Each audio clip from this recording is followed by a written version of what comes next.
it's Amanda. Welcome back to another video, and today we're going to start another reading vlog.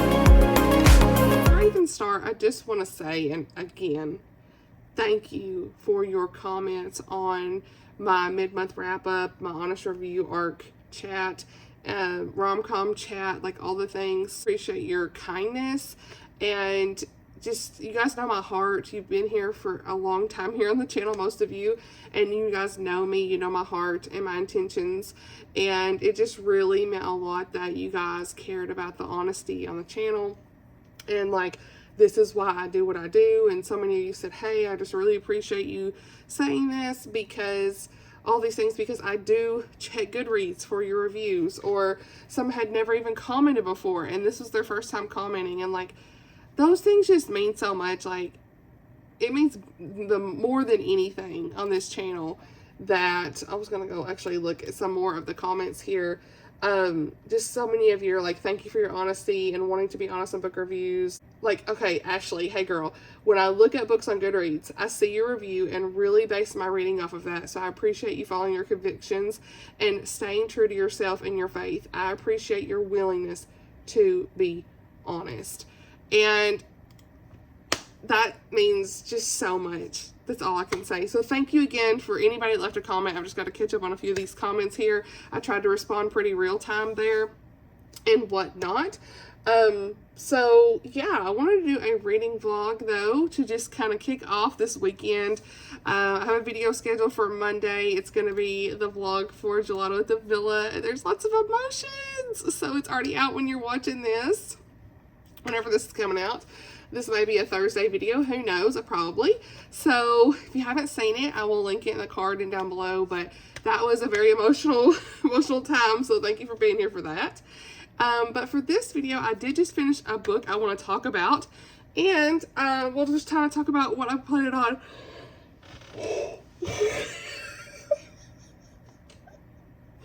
That was not good. Did y'all just see me yawning? Okay. I don't even, it's 11:14.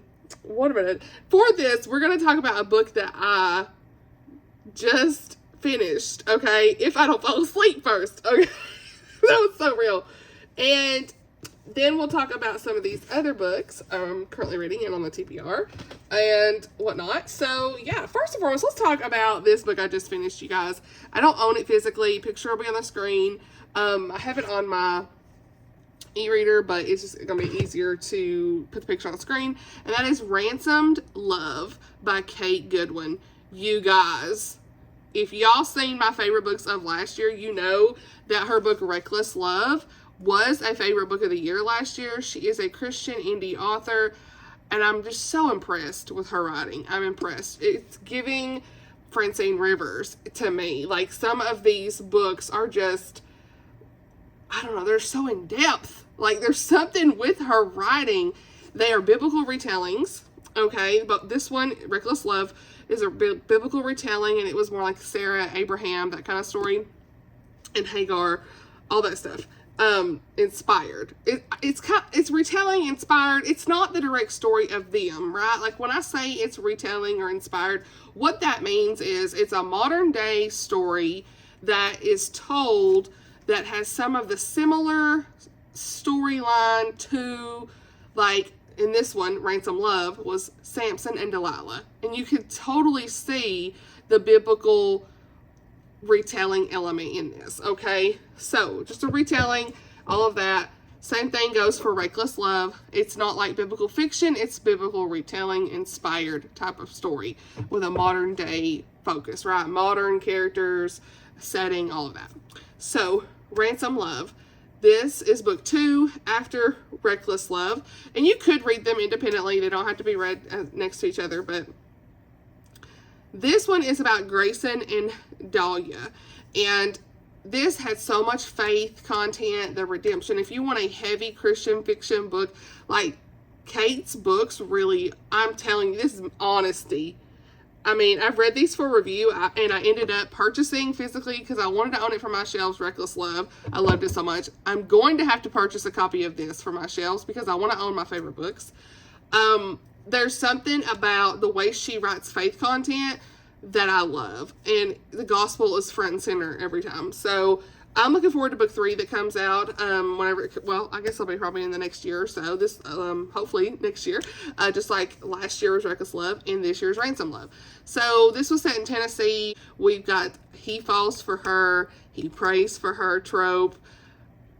He falls first, I should say. She is basically sent by her father to betray him. So let me get my full review so I don't miss anything because it's late. Okay, we are already, where is it at? Because your girl needs to keep herself straight. Here we go. All right. So in this book, we have, like I said, a modern day biblical retelling of Samson and Delilah with a little bit, I feel like we saw a little bit of Hosea as well. I'll tell you why. We are in Nashville, Tennessee, as I said, with Grayson and Dahlia. I keep wanting to say Delilah, but it's Dahlia. Okay. She is basically sent by her controlling, abusive father to take down Grayson. And he is at this investment firm, all this stuff. And Dahlia is used to kind of getting what she needs for her father. So she's going to do anything she can. She's trying to earn her father's love, even though it's not really there for her to have due to certain circumstances and the way he is. And he's just not a good man.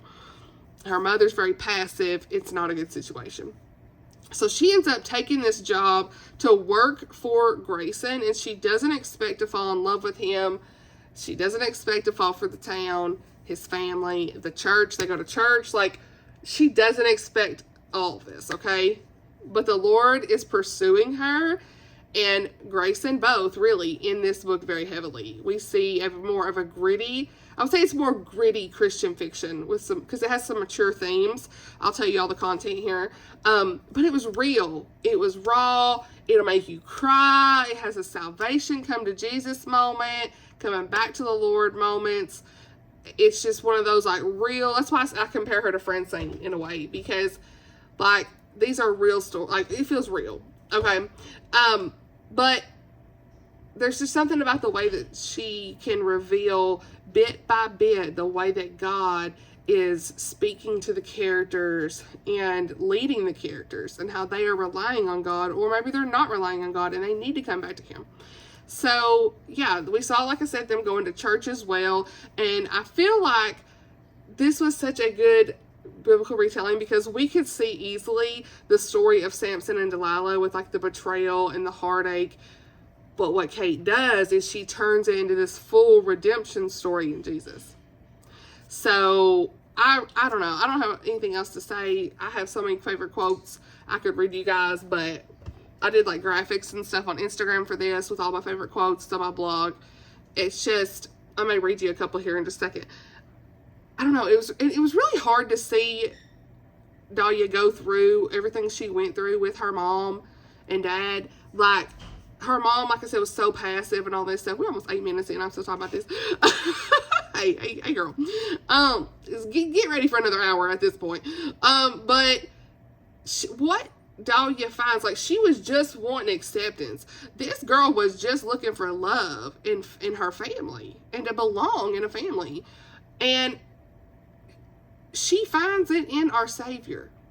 And it just reminds you that even when your family on earth, your earthly family, doesn't line up or doesn't, be what you expect them to be or do what you think they should do or take care of you the way they should, and no matter your past and what you've been forced to do, God sees you, and he is the only one that can save us from our mistakes. And Dahlia sees that in this book. And Grayson's character, even, like, he stood out with this spiritual growth. Like, he was super behind on his Bible reading, honey, as we all get. Okay, I can relate. He let life and work get in the way, and you see this growth of him coming back to the Lord. He had some really good spiritual growth in this. I really like that. So some of my favorite quotes, let me find one. Only one can wash us from our mistakes. Even then, sometimes we must bear the consequences. It never keeps us from the Father, though. It never keeps us from the Father, though. Always run to his love. Amen, honey. Oh, see, look. Listen. Listen. Listen. These quotes. You are not your own, son. You've been bought with a price. Sometimes we forget that, though. Grace is free. It is costly. When you've accepted the ransom Jesus paid on the cross, you find freedom and fulfillment in living for him.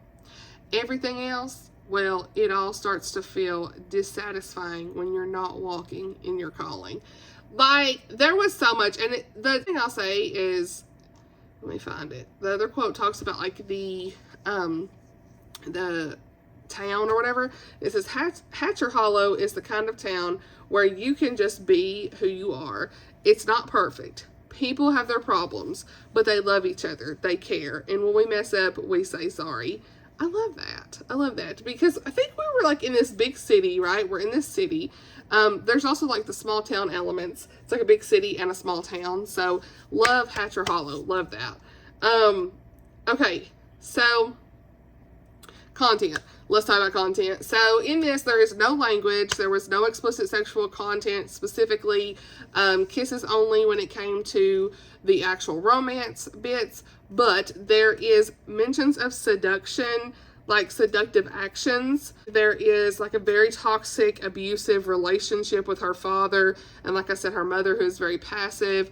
And there is female dancers / like a dance club description where she's like forced to dance by her father for things. So that's some of like where I saw the things that could have been like Hosea, because she was being forced to be more of a, like, putting her body out there to get what she wants, or more of a sexual being for his like use to get what he wanted, you know. Like he would say, you need to go look this certain way, wear this outfit, look this, you know, sexual way for this man, so that her father could kind of get what he wanted for his own personal gain out of the situation. Like, okay, it's probably that dress then if you're out here doing this, you know, and it worked so that he could get what he wanted from the business deal or whatever she was trying to do for him. So that is where I saw that, because that was so sad that she's put in this, and that's not spoiler, because like, you know, that really from the beginning that he's that way, and he's like forcing, you know, his daughter to like be in these really hard situations with men or other things, and dancing and things like that, for money and other things that he was trying, like just like what he's doing here by making his daughter take this job. He was like wanting to make sure she's wearing certain outfits and things, like, you know, so that she looks really good for the man to get what she needs done for him. And that was really hard for, you know, to see. But again, the Lord was all over this. And so while this has some more mature themes, so I would not recommend really for like a younger reader by any means, it definitely had just that realness and that raw storyline and mature themes that lead back to Jesus. Like someone who's made mistakes, someone who needed the Lord and broke down, like that, honey, we all need him in our lowest moments, especially. Like that's when we find him sometimes. And like to see that in this book was chef's kiss. So I know I talked 15 minutes about this, but like truly it was great. And there was a few mentions of cancer, like a family member with cancer as well in this book.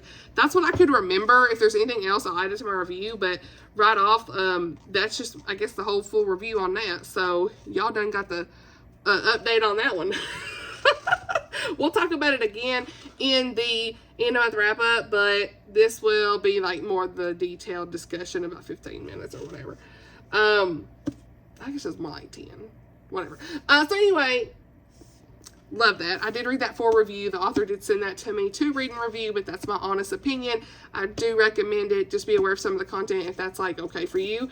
More of the themes and like what the characters are feeling, and some of the abusiveness from the father is hard to read. but it's a biblical retelling, and so I expect that. So anyway, I gotta finish writing my review, get it posted for Saturday the 23rd. Looking forward to that. So the next book I decided to read, I ended up DNFing a couple of books, you guys, again, and they're more like soft DNFs, I think. What was that other one? See, I can't remember what I've DNF'd at this point. Oh, I did. I ended up DNFing the book club read at Tammy at the Protagonist Pub. I just didn't get on with it. It wasn't bad. I was just bored. So I'll talk about that later. It was like a national park book or something. I don't know. I just didn't connect with it. So I ended up putting that down around 20% or 30%. I don't even know where I was. And then I tried to read Hurricane Season. That was on my TBR by Lauren Denton. And I just was not connected with it either. It may have been the audio, so it's a soft DNF. I've kept it on my shelf. It's one of the ones Blake picked for me to read this year, but yeah, I don't know. I put it down because I just wasn't, again, connecting. And then I thought, oh no, I'm on a slump. What's going on? So we had to go off the cuff because I was reading Ransomed Love a little bit over time. Like I said, that's a book you want to take your time with. So I was reading that on my e-reader a little bit each day. But I needed an audiobook. And so, y'all, Murder in Highbury by Vanessa Kelley. There's another one in this series coming out in November. And I was like, okay, let's try this. This is such a random pickup, but sometimes random pickups are what you need. Mood read, okay? Wasn't anywhere on the TBR. But this is an Emma Knightley mystery. And so far, I like it. Like, I'll keep you guys posted. I plan to finish it this weekend. But I'm impressed. I really am. Like, there's something about this mystery that's got me kind of interested. So, especially the narrator. The lady does such a good job, you guys. There's just something about her voice. Let me pull it up, see if I can, like, play it for a second. Y'all want me to? That'd be kind of fun. Summer 1815. Emma Knightley fancied herself quite adept at managing awkward social situations. Murder, however, was not one of them.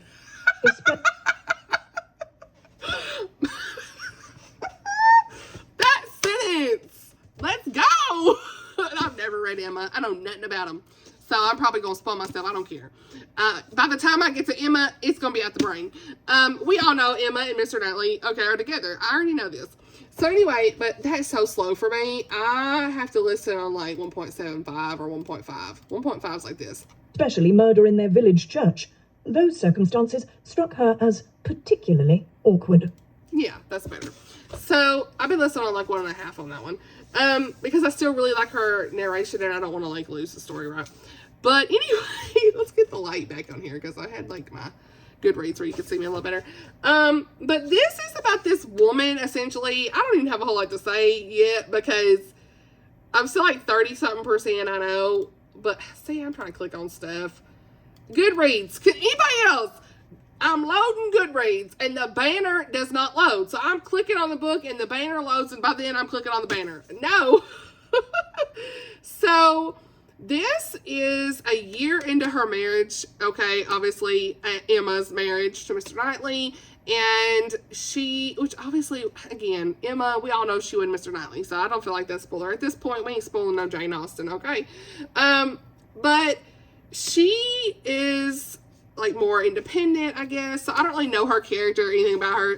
This is interesting. Somebody who ain't never read Emma, I'm probably gonna like this. So if y'all read Emma and read this, let me know if it's still like accurate. How did this author do with Jane's work? Anyway, I like it for what it is. So there's a woman who saw her and flees the scene. Emma catches up and like, oh my goodness, she's dead. They start investigating her husband and stuff, like whatever. She finds a handkerchief and returns the handkerchief to this lady, and the lady ends up being the suspect, and they're like, this woman would have never done this. So it's not good because they're trying to like go to trial and all this stuff. So like that's kind of where I'm at with it. But obviously it's set up to where, you know, like to me, the lady that is on trial is not the killer. Like it's obvious. It's so obvious. So I'll be interested to see where I land with this. Murder in Highbury. Highbury. I say Highbury. That's real southern. Vanessa Kelley. I'm liking it so far. There's been maybe, as far as content, a couple of cuss words, but they're very mild. Very mild. It's not been anything that bothered me, honestly, but just so you're aware. I'm liking it. I'm liking it. So, and they were actually more situationally appropriate as far as the language in this book. It reads like an Agatha Christie would have had situationally appropriate language. You know what I'm saying? And then we are going to get back to When the Road Comes Around by Katie Powner. I did already start this, and I mentioned it in my last vlog, but that vlog was so long that I was like, I'm just going to keep that as a Gelato with the Villa vlog, and we're going to go on to Katie's book next. This was the last, arc I need to get done. It's already out now. All these books are out. Okay.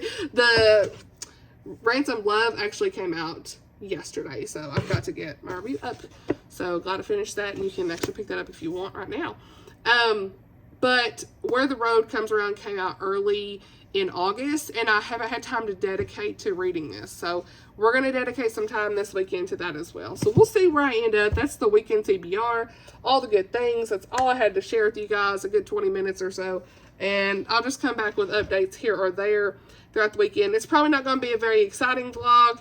I'm just really tired, honestly. I just want to read. I want to rest. Yeah, we had Texas Roadhouse. See, look. I'm tired. It's 11:35. We had Longhorn tonight. And I just was like, Friday night, let's just pick something up. Let's go get something, because it's been a long week, busy, and I'm just ready for some rest. So probably gonna get off here and go to bed, but wanted to just start a vlog and chit chat, and thank you guys again for your sweet comments, and I'll update you guys when I read a little bit more in Murder in Highbury or in Katie's book.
We just left seeing Pops. Now we're going to the grocery store, Publix. Well, man does so good going to the grocery store. He loves it. It's one of his favorite things. It's a beautiful day. Here you go, bud. Get up here. Yay! There you go. Careful, bud. Sit down. There you go. Hello, friends. We are back with an update. We just got back not too long ago. We went to see my father-in-law. Got his haircut. We went to the Christian bookstore real quick, and I put a few clips in here of that. Like, I showed some of their stickers and just some of their Christian nonfiction and whatnot, and some cute little bookmarks and things, paper clips in the shape of cats and dogs. So fun. So yeah, we did that, and grocery store and all that stuff, and come back home, and I had sushi again for lunch, and yeah, started to read a little bit more in When the Road Comes Around by Katie Powner. I started this book over because I wanted to like notate and highlight and tab, whatever you want to call it, some of the things, and to be able to better tell you exactly what's going on. This is about our main character. This is a contemporary Christian fiction, so there's not probably going to be any romance. It's just contemporary Christian fiction. But Katie is known for telling these very powerful women's fiction, contemporary fiction stories. So this is my second book by her. I own several of her other ones, but this is in the town of Grady, Montana, and we have a 24-year-old named Tad. It's a reputation for trouble, basically. So he gets his job at this ranch, and his life is starting to take a bit of a positive turn, and he develops a soft spot for Sam, which is the ranch's owner's disabled son. As a special needs mama, you already know this book is going to be emotional for me. I was already tearing up, and that's when I was like, okay, update time, because chapter 3, from Anita's perspective with her son Sam, her point of view, like, I want to read you some things. So anyway, so he has like a friendship with Sam, and a special bond with TJ, who is a rescue horse with a poor reputation of his own. Tad becomes determined not to bungle it up this time. Okay. And I guess they use the word bungle because his last name is Bungley. So we've got then another perspective, which is 48-year-old Anita Wilson. She is too young to feel old, but she has rheumatoid arthritis. So we've already talked a little bit about that in her first perspective, her first chapter, in chapter 3, I want to say.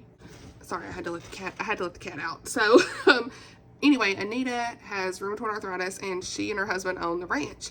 And so she knows it was a risk to hire Tad for the summer, and it's a lot of the trouble he's been in. So she always offers to pray for him, and I love that. She's baking him, like, was it pecan bread or some sort of bread, and she always says, like, when you're eating it or smelling of it or something like that, remember, and he says, I know that you're praying for me. Like, I love her character already. This is what she doesn't anticipate, is that Tad's presence at the ranch is going to change everything, including her relationship with her son. And then Tad finds himself in a mess more than ever. So Anita must learn when to hold on, when to let go, and what grace really means. So we started off this book just trying to, like, get to know our characters. It started off with Tad's point of view, and he's at work doing the work on the ranch. And it does introduce you to Sam a little bit. It says he should stop thinking of Sam as a kid. Sam was 20, after all, only 4 years younger than Tad, although somewhere along the line his brain had stopped keeping up with this body. So he doesn't have the mind of a 20-year-old, he's a mind of a child. And Tad's very, I guess, protective of him and wants to help him and all that stuff. So we see him kind of working, and some friends come in and all this stuff, and he's like, just, I don't know, not had a good life and stuff with his dad. You could tell he's just really struggled and been through a lot of hardship and made a lot of mistakes. And so he goes into Anita's house, and she's like, Tad, you get on in here. You don't need to knock. So it just feels like a family book already, just from, like, that feeling. She said, we're all family around here, and we're so happy to have you helping out. And her husband's kind of, Dan, he's not real sure about him working there. So they've had words a little bit, but, like, he's hoping that, like, he can, you know, make him trust him and stuff. So she made some maple pecan bread. I was like, man, that sounds good. Makes me want to make some. So, or figure that out. But she gives it to him, and he, like, has this feeling of, like, his dad never really made him anything except a Pop-Tart. Like, it's just, it feels like a warm hug is what she's trying to say. I mean, this is on page 18, and I'm already connected to this. Like, it's a family. So I'm just loving these family stories. I've read a lot of contemporary fiction like that, you guys, and, like, these are so good. These books like this are so good.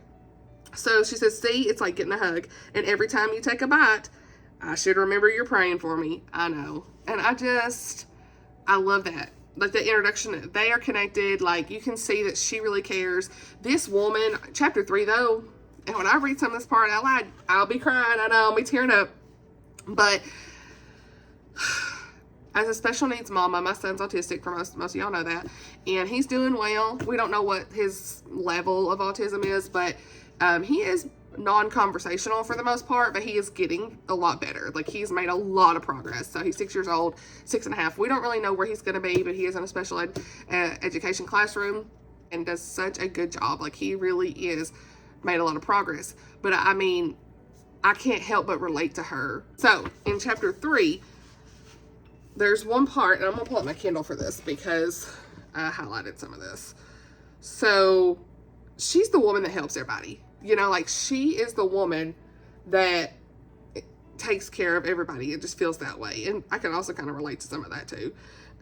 But she's got rheumatoid arthritis, and it had worsened over the past couple of years, causing her to feel much older than 48. And Tad's father is Anita's first love, but that was decades ago. And his name's Bud, had been a different person then, before Holly had destroyed him. So obviously, Tad's father, like, must not be, he must have been with somebody that was not good for him, and who knows, I don't know anything about him yet, but he's not a good guy, sounds like. It wasn't a good dad to Tad. That gives you a little backstory, a little bit there of how they're connected, I guess, and how she knows him.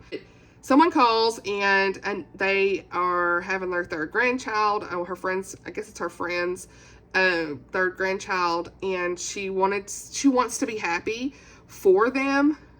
Grandchildren were always a blessing, even if they would never be hers. What can I do to help? She steps right in.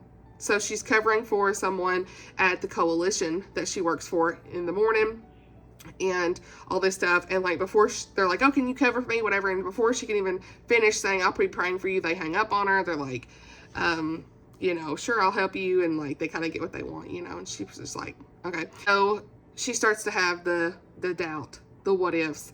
What would it be like to be a grandma? She wouldn't wallow in what ifs. She had a full life.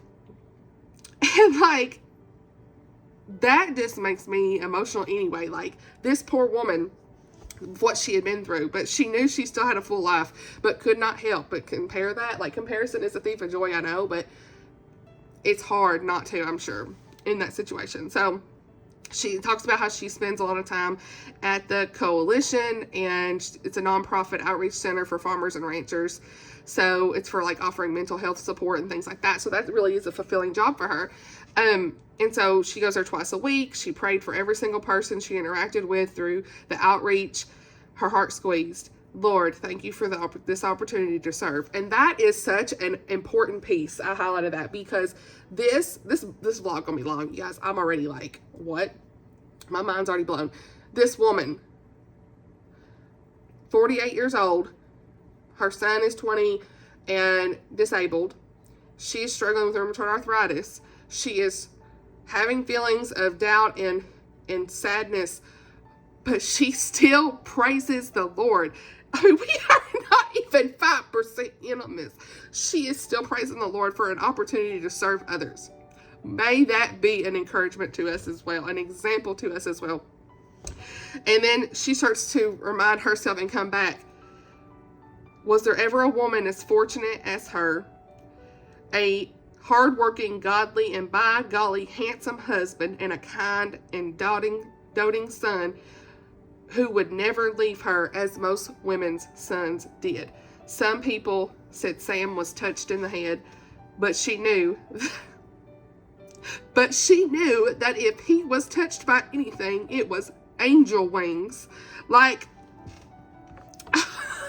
oh, what a perspective on, just what a perspective. What a perspective, you guys. What a perspective. I'm gonna try not to be bawling again, okay? The last vlog, y'all know, crybaby Sally in here. I mean, just what a beautiful perspective from this mom, that she just is trying to have this better perspective, right? And so then her son's talking about, I'm so hungry I could eat a horse. No, what's something bigger than a horse? A whale. And we've done lost our computer screen. You can't see me. Hey, come on. Come back up. What we doing? Back in business. I don't know what that was. Because I'm trying to like show some sort of light here so you guys see me good. So she said that she snorts into her soup, loving as always her son's childlike enthusiasm, even though she knew he had no real concept of how immense a whale could be. That kind of uninhibited zeal for life was what made Sam Sam, and she wouldn't change him for anything. Though sometimes in moments of weakness, she wished his body would have stayed 8 years old along with his mind, so people who didn't know him would be able to see that he was still a child, so they wouldn't assume her tall, strong son was as equipped to handle life as he appeared to be on the outside, because he wasn't. And then they're sitting at the table, they're eating dinner, and her husband says, "Soup's really good, thank you." "Yeah, thanks, Mom." And in a blink, the little bit of irritation that had been growing in Anita's chest was gone. This was what she lived for both the men in her life to come home safely at the end of every day, no matter how much dirt they trekked in with them, to do whatever she could for her family, to feed them, to pray for them, to never let the Lord forget how much they meant to her. Even when her joints hurt too much to do anything but slide a frozen pizza into the oven, she could always pray. No matter how much her knees protested, she could always kneel.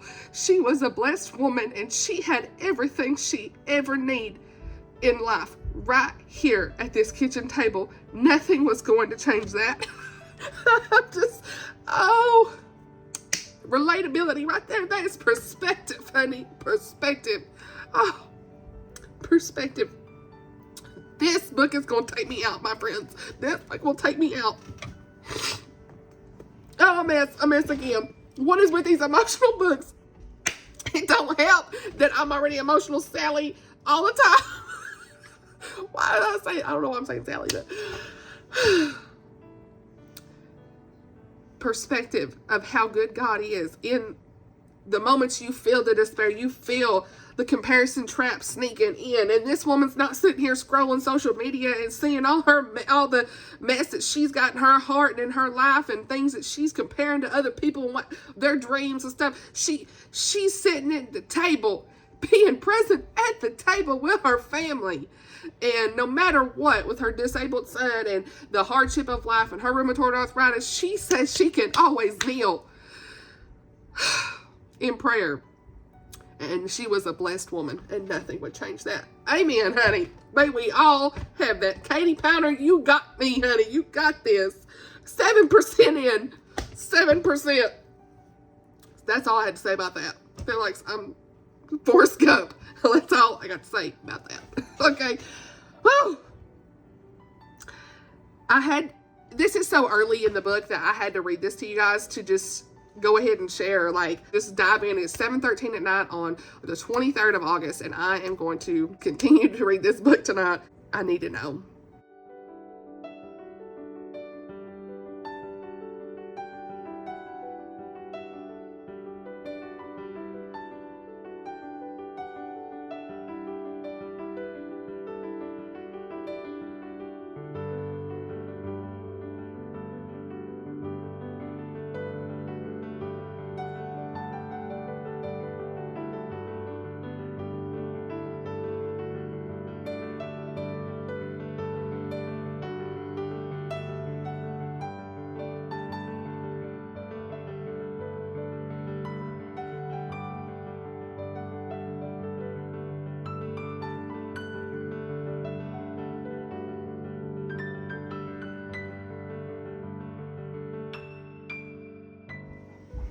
All right, friends, so just to update this video, I have been busy. I look crazy, but it's Sunday at like 5 o'clock on the 24th of August, and I'm almost done with this book. I feel like I'm like, well, is that maybe halfway, I guess. I say I'm almost done. It feels like it. Is it blurry? Train! Train, buddy. Yeah, we're watching trains on YouTube. Wow, I don't even know what to say. I can't say like what has come up, because I feel like it would be a spoiler for this book. So there's something that happens that takes Tad and Anita and really everybody by surprise, that kind of throws a cog in the plans, we should say. Cog in the wheel, that's really like how do you say that, but it's a change of plans. Okay, and it has added so much depth to this story. Like I said, I cannot say what it is, because it would definitely spoil it, and I don't want to. It's something that happens around 25%. I'm not gonna say, but I love that Katie did that. I love what she's added to this, It's complexity, it's family, it's a blessing for what Anita, well, for everybody. It's a blessing for everybody. But I'm thinking specifically for like Anita and like her situation and a lot of things that she's been dealing with. It's just a beautiful blessing. And so I love how this is going. Here comes the hubs. I'm updating the vlog, hubs. Anyway, the hubs is out here now, so I don't have much else to say. I'm like on chapter 25. I'm really liking the developments and stuff that's slowly taken with Tad and his dad Bud, and there's some kind of mystery. Somebody he keeps finding like cigarette butts on the land, and he's like, that wasn't for me. He's trying to do better for a certain situation that's happened. Somebody is either trespassing. I need to know the mystery of like what's going on with this land and this on the ranch, like what's happening. And they have people that stay on the ranch, of course, like in these cabins and stuff. So you'll see like them, you know, riding horses. And there's also the perspective too of Sam, and that's Anita's disabled son, in case you forgot. And that's added a lot of depth too. Like you get to see inside his head a little bit, which I think is important. I think that's really important. And Tad just has such I don't know, he's just had a lot of growth in this book. Like there's something about that's just like hitting. It's hitting. So anyway, that's all I have to say right now about this, and I will update you guys a little bit later, but there's been just a lot happening, and it's like, I can't say, but just know it is very important and very impactful. So yeah.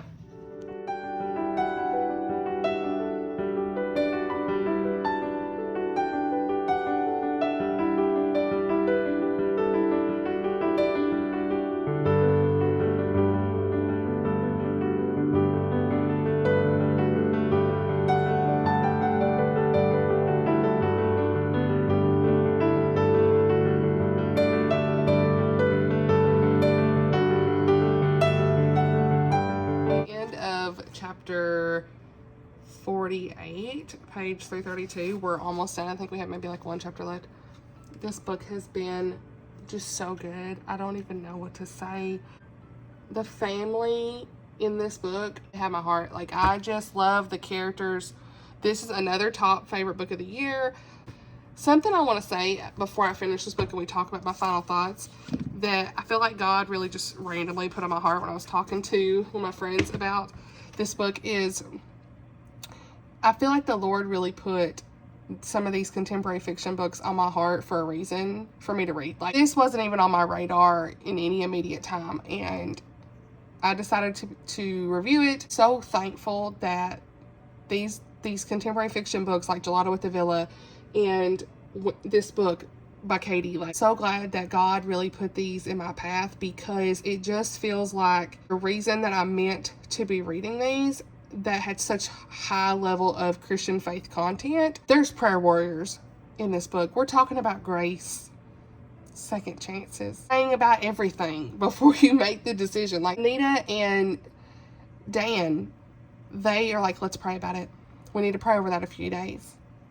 Like, there's so much good faith elements and faith content in this book. And y'all, from the discussion I had on the rom-coms, like, it just circled. It was like a full circle moment, like, just thinking about it, because I was just randomly talking about this to my friend, and I was like, I feel the Lord, because it's like these books just, I know some say they're just books, but struggling in my Bible reading. I've been struggling. And all this week, I've been able to, like, circle my heart back to Him and read through in the Bible recap. Filling my heart with good books like this is just what I needed to see in fiction. And we should never make books an idol. I'm not saying, like, put fiction before your Bible reading by any means. Only Bible before books, okay? But just circling back, like, to the conversation of where I've been feeling like my reading tastes are changing and things like that. Like, I'm not one to normally read a lot of just general contemporary fiction, but these are two back-to-back just general contemporary fiction stories that have been 5 stars for me. This is going to be 5 stars. And this morning, like, these books were stirring my heart for God, and I just wanted more of Him. Like, I just wanted more of Him. And, you know, I'm doing a video y'all will see soon on a Bible study. I haven't done one in a while, and there's a reason. I feel like I haven't felt as on fire for the Lord as I should, right? This is honesty. I think we all go through seasons of life like this where we're just like day to day and not doing what we need to be doing with our faith walk, right? And that's my confession to you all, that how I've been feeling and what I've not been doing. In this book right here, Finding Freedom in Christ, by Portia Collins, I started this Bible study this morning, and it's exactly what I needed. Galatians, like a deep dive in Galatians, and talked about grace. Full circle. Talked about grace. The grace that the Lord gives us. And then this book, it means we give people second chances and love them even when maybe they don't deserve it, just like the Lord gave us. He gives us a second chance. He gives us grace when we don't deserve it. His sacrifice on the cross, we didn't deserve that. He took our place. Like, this is just full circle for me. That's all I'm thinking about. And how my reading, I really want to cultivate my reading, you know. And it's okay to read these fun books like that murder mystery I'm reading and stuff. I'm not saying, you know, I'll probably end this video after I finish Katie's book, but it's, and I'm enjoying that book, right? But there's just something about when I find these little nuggets of books like this that you don't forget, that impact you, that just seem to drop in your lap. Honey, they didn't just drop in your lap. Like, the Lord, he pushed me towards this book. I fully believe that. Like, he knew I was going to read this book, and I needed this book. So, to bring me back again to his holy word. And that's why I just love when there's a lot of good faith elements in fiction, because it just points me back to the gospel. It points me back to him, the author and finisher of our faith, of our lives, our Savior, our King, Jesus Christ. He is Lord of Lords, and any book that pushes me back to him, I want to read. Like, yeah, transparency, full transparency. So I was just thinking about that, you know, like, this is a full circle moment, like, of everything just, you know, wanting to prioritize him. I just want to get back on track. And there's so many things I've not been on track with over the last few months. You know, the workout journey has not been, I can tell I've gained some more weight. It's just like, it's a struggle. Life is hard. Things with my kid are good overall, but I still struggle. We still struggle with things with him. I'm not lying, but no, nothing's perfect. But it's about your perspective, and the Lord gives us grace upon grace upon grace. I just want to be back on fire for him, you know. Before I started this channel and before I started reading a lot of fiction books, it's one of those things that, like, I did a lot of Bible study all the time. Like, I literally have filled this Bible up with so much, and, you know, there's so much here. You know, you can see all the notes your girl just took in here, right? I did a lot of Bible journaling all the time. And so much of that went to the wayside because I just, you know, we put other things before the Lord and we shouldn't. And when you do that, things become an idol. You know, I talked about the unhauling of books. And one thing I didn't mention in that video, that when I was talking to one of my friends about it, that came up was, like, I felt like that was an idol. Like, anything that you put before the Lord is an idol. But, like, truly, sometimes I feel like I need to just really, I'm over confessing all this stuff. It's just, maybe this will help you. If this helps one person, it's worth talking about. But anything, like, you know, that you know how, like, overconsumption and all this stuff, like, I just feel like for me, I really struggle when it comes to purchasing books. And Blake was holding me accountable, you know, and I'm glad he did, because it was like one of these things of, like, yes, it's okay to buy books, but when's enough is enough, you know? And it was one of these things of, like, am I just buying this? Like, because he said, if you didn't have a channel, would you do this? I said, I don't know. Am I buying books because I want to have them in my house and read them? Or am I buying, what's the reason I'm buying them? Yes, but I don't know. I didn't do this before I had my channel, and and made videos and reviewed books for this, you know, YouTube stuff. Like, I mean, for my blog, Goodreads also. When you get so obsessed with something, too much of a good thing can be bad. That's what I'll say.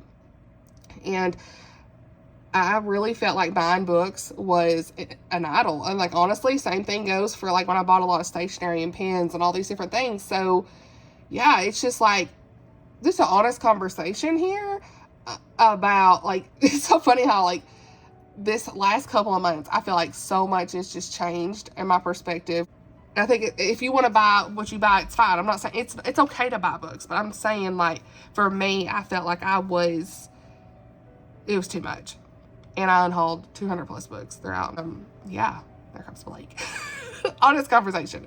So yeah, it's just, it's funny how sometimes fiction will bring you back to basics and like where you need to be with things. So I don't know. I don't claim to be profound in anything. I'm over here, I don't even know what I'm saying. But anyway, let me finish this book and yeah, we'll go from there. All right, so I did just finish this. There wasn't much left.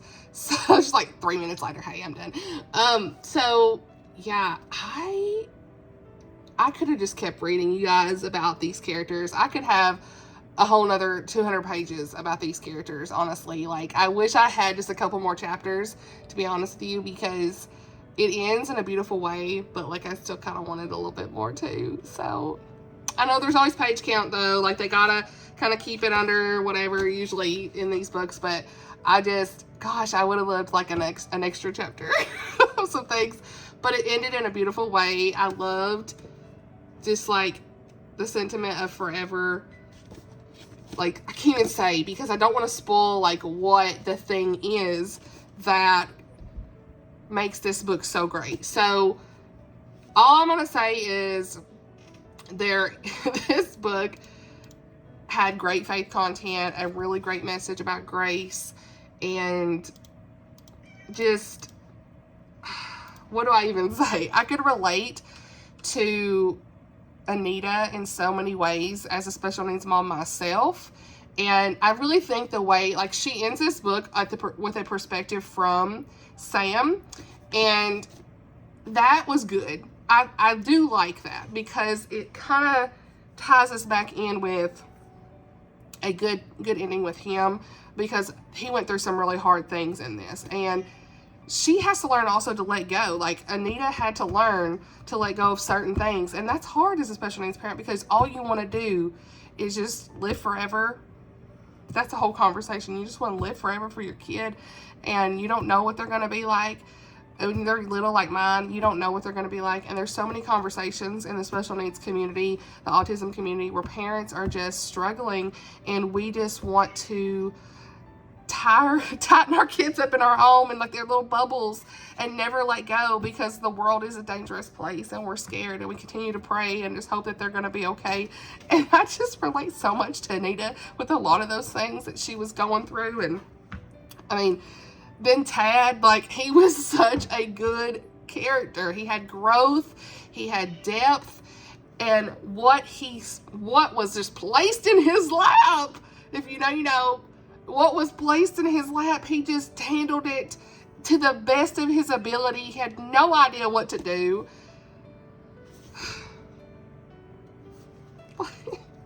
Such a good book, you guys. So I'm not gonna say too much more. I think this is a book you go in blind, honestly. Like, I went in blind, honestly. I knew kind of what was going on with the synopsis, but like, I didn't know what to expect. And when the road comes around, Katie Powner, this cat, sorry, is so, like, this is one of my favorite books of the year. It really is. There's something about the way she told this that just is going to stick with me, and I will forever recommend this, you guys. I'm so glad I read it. Let me talk a little bit about content, because, you know, here on the channel, we always hold on, this cat. Are we back in business? I don't know. But let's talk a little bit about content with this, because here on the channel, like I was saying, we always let you know, or I always let you know, who's this week? I always let you know about themes, or, you know, if there's cancer in a book or something like that, you know, just that type of stuff, so that you know what you're getting into, so that you can be prepared, because this was emotional. It is. And I am the right person for this book. I am, because I'm a special needs mama. Being an older character too. Like, I love books with older characters. I'm 35, so give me characters that are in their 30s or 40s or 50s. I want that, because I want, and I say older, the reason I say that, middle age is what I'm talking about, because like, there's so many books I read, the characters are in their 20s. Always. It's like that's the most popular age to write about. I want characters in 30s, 40s, 50s, 60s. I want the older characters. Give me 70s, 80s, everything. I want it. You know, the middle age and up. Because there's something about that always gives it depth. It's multi-generational. It's people have been through things and have wisdom. I want the stories. But let me just go into content just a little bit. I lost track there. Let me just to talk about what this is as far as anything you need to consider. So in this book, and everything I'm about to tell you is handled with care. This is a Christian fiction book. It is not got any, it does not have any language or explicit content in any way, okay? Topics or themes to be aware of, okay? There is alcohol drinking, like alcohol abuse, like his father, Tad's father, drinks, and is not really like the best guy. He talks down to him and things like that. But there's smoking, general drugs were mentioned in this, but it was very, like I said, brief. Like all that stuff's very brief and handled with care. There is child abandonment. What else? Someone else has said too. Let's see what else others I'm probably missing.